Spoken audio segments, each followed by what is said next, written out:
La Chine vient de remettre à notre pays 2000 tonnes de vivres et un don alimentaire d'urgence supplémentaire de plus d'1 milliard de francs CFA à travers le commissariat à la sécurité alimentaire. Les vivres sont destinés aux sinistrés des inondations sur toute l'étendue du territoire. La cérémonie de remise était hier à l'OPAM, en commune 6 du district. Les étudiants, chercheurs et les chercheurs maliens mieux outillés pour mener des recherches sur la culture et la langue dogon, c'est là pour réfuter les fausses thèses véhiculées sur le pays dogon. Le reportage à suivre. Voilà pour les titres. Mesdames et messieurs, bonjour et bienvenue dans ce journal. La Chine solidaire du Mali, sa représentation diplomatique, vient de remettre à notre pays, à travers le commissariat à la sécurité alimentaire, 2000 tonnes de vivres. Un geste de grand humanisme en ce mois de la solidarité au Mali. Les vivres sont destinés aux sinistrés des inondations sur toute l'étendue du territoire. En plus de cette donation, le partenaire chinois offre également un don alimentaire d'urgence supplémentaire de plus d'1 milliard de francs CFA. Le point de la cérémonie de remise avec Nyanya Aliou Traoré. Une citation nous enseigne que la fraternité est une valse à deux temps où la solidarité et l'amitié assurent le tempo. Entre le Mali et la Chine, ce tempo garde toute sa cadence, sereine et énergique.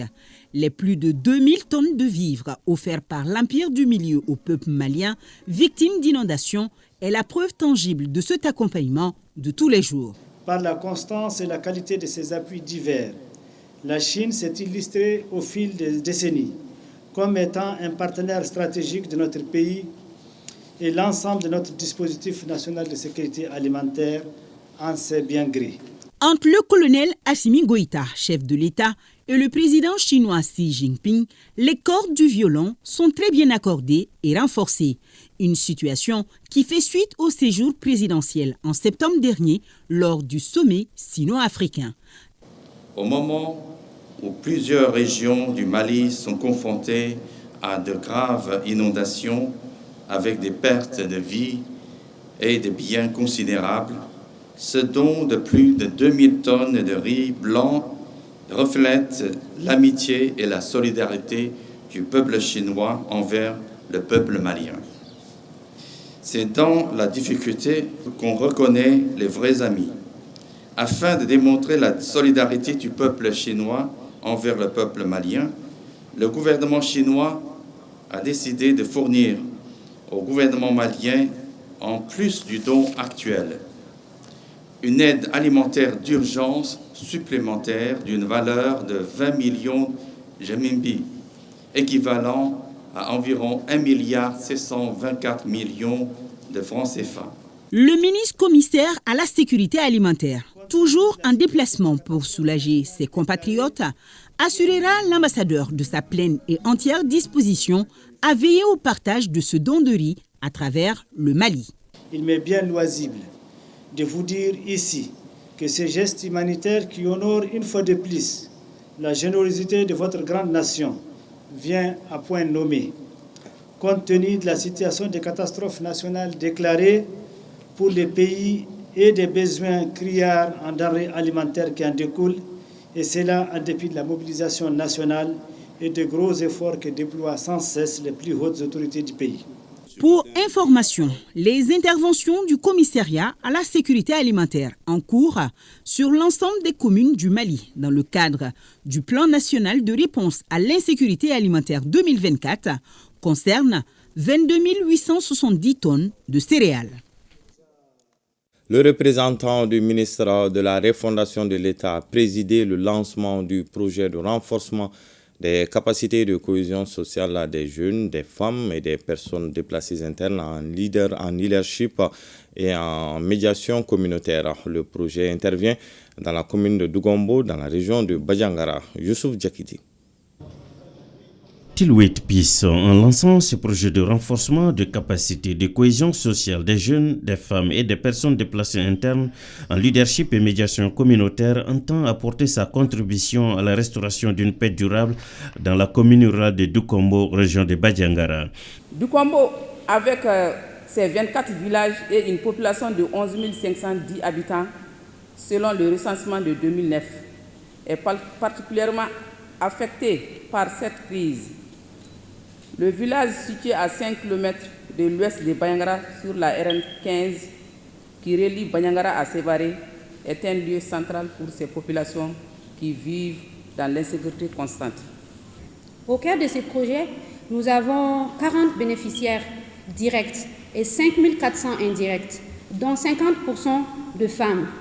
Ces leaders communautaires en devenir seront formés, un en leadership et en médiation communautaire. Des espaces de dialogue intergénérationnel seront ouverts. Le projet est financièrement soutenu par le gouvernement canadien.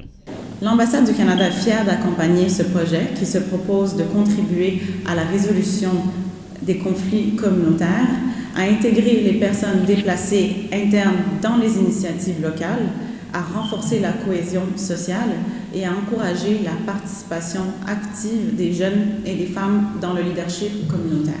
Le ministère de la Refondation de l'État apprécie la démarche adoptée par Tulweit et ses partenaires, surtout la pertinence de la thématique choisie, paix et sécurité.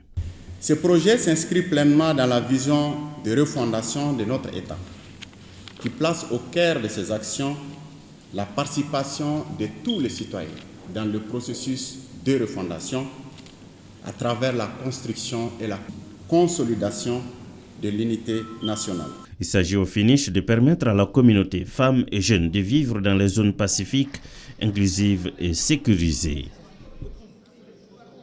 Valider le plan stratégique national multisectoriel de communication sur les risques et engagements communautaires en situation d'urgence de santé publique 2024-2028, c'est l'objectif de l'atelier organisé par le Centre national d'information, d'éducation et de communication pour la santé et l'Institut national de santé publique et leurs partenaires. Le point de cette rencontre avec Aguebou Koulibaly.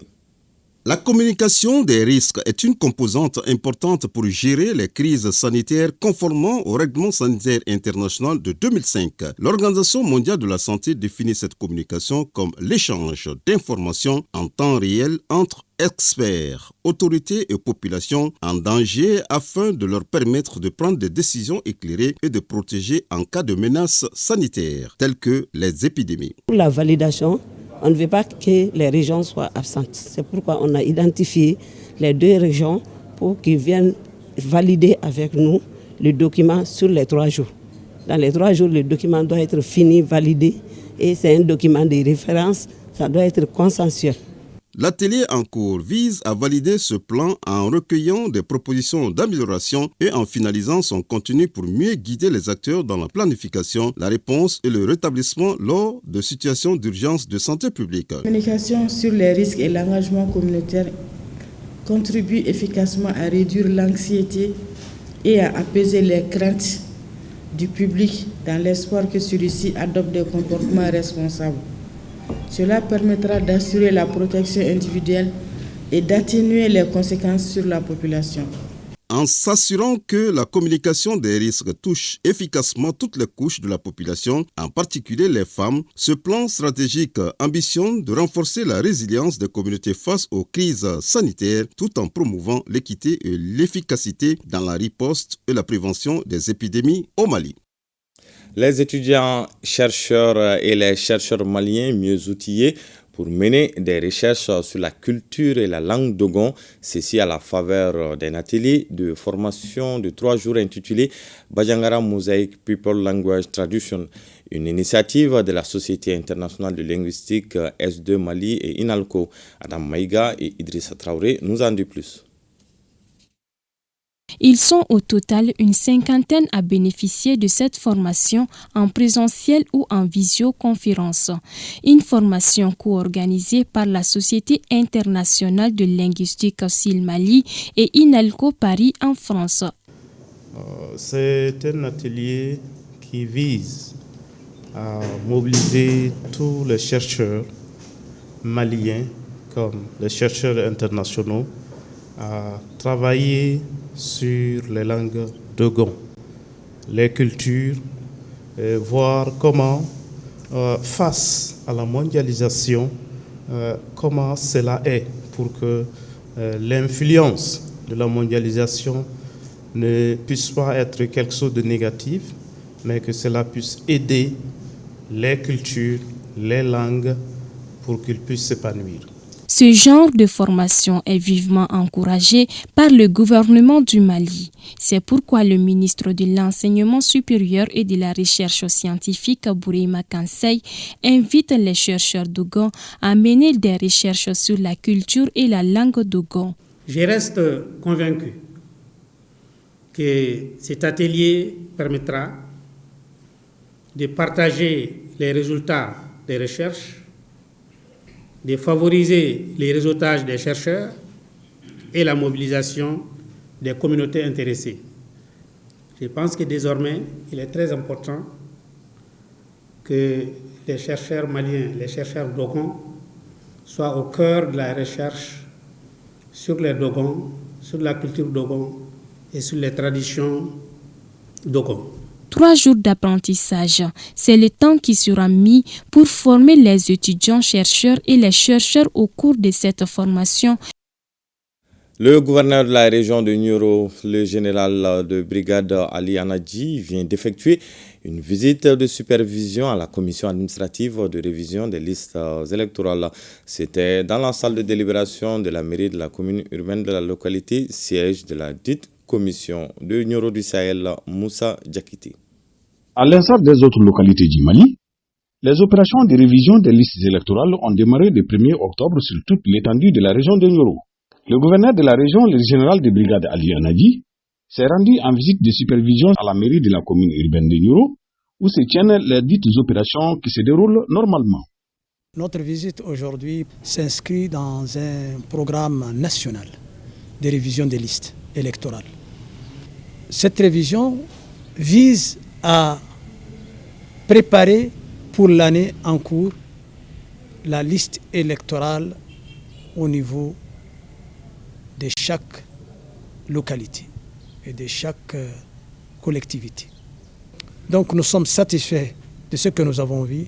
À la date du 15 octobre 2024, on compte 15 transferts dont 10 externes, 45 radiations et 47 validations. On a commencé avec les opérations de transfert, de radiation et de validation et jusqu'à la fin de ce mois, ces opérations vont continuer et on lance l'appel à toute la population de venir ceux-là qui ont leurs personnes décédées et de venir les radier et ceux-là qui veulent voter ailleurs, que ce soit de façon interne ou externe, et de venir faire les transferts et les jeunes qui ont l'âge de voter, de venir se faire valider et ceux-là qui se sont inscrits nouvellement aussi, de venir se faire valider. Les opérations se poursuivront jusqu'au 31 décembre 2024. À Mopti, les activités de la 29e édition du mois de la solidarité ont été lancées le mardi dernier par la visite du gouverneur aux 2 personnes les plus âgées de la région. Au programme de ce mois, des consultations ophtalmologiques gratuites, des remises de kits scolaires aux enfants démunis et d'équipements pour des activités génératrices de revenus pour les femmes déplacées. Le point avec Boubacar Sankari. Le gouverneur de la région de Mopti a rendu visite aux 2 personnes les plus âgées de la commune urbaine de Mopti. La première s'appelle Oumou Fatmata Sambé. Elle est âgée de 102 ans et habite à Sévaré, à Tétébougou. Elle est mère de 3 enfants et grand-mère de 19 petits-fils. La deuxième est plus âgée que la première d'1 an. Elle se nomme Maïmouna Maïga et habite aussi à Sévaré, Bamako-Koura. Elle a 6 enfants et 10 petits-fils. Le chef de l'exécutif régional leur a remis des enveloppes symboliques et des cadeaux. La solidarité est un attribut fondamental de notre société. Et vous avez vu la ferveur que nous avons en allant visiter les personnes âgées et le sentiment que nous manifestons, c'est vraiment caractéristique de nos sociétés. D'autres avantages sont accordés aux personnes âgées par l'État. La gratuité de la consultation leur est accordée. Quand ils vont au niveau des centres de santé, les frais qu'on paye par la consultation est gratuite. Les examens, l'hospitalisation, les analyses, tout ça, il leur est accordé un demi-tarif. Toutes les fois où ils fréquentent des endroits où il y a du public, il est demandé à ce que les personnes âgées soient laissées en priorité. Cette démarche du gouverneur de Mopti s'inscrit dans le cadre du lancement des activités du mois de la solidarité dans la région de Mopti, pendant lequel plusieurs activités sont prévues. Il s'agit entre autres de consultations ophtalmologiques gratuites, la remise des kits scolaires aux enfants démunis et la dotation en nagère pour les femmes déplacées. À Sikasso, le mouvement Ambiko a lancé hier son opération Caravane scolaire qui vise à doter les orphelins et les enfants de déplacés en kits scolaires. L'opération porte sur 200 kits pour la région de Sikasso. La cérémonie de lancement a eu lieu à l'école Bougoula Amo dans la commune urbaine de Sikasso. Le compte-rendu de Mustafa Doumbia et Daouda Konati. Cette remise de kits scolaires consacre le lancement de l'opération Caravane scolaire du mouvement Ambiko. Une opération qui concerne 200 kits destinés aux villes de Sikasso, Kadiolo et Zégoua. Les bénéficiaires sont des orphelins et des enfants de déplacés. Ce don est composé de 200 kits. 50 pour Kadiolo, 50 pour Zégoua, 100 pour la ville de Sikasso.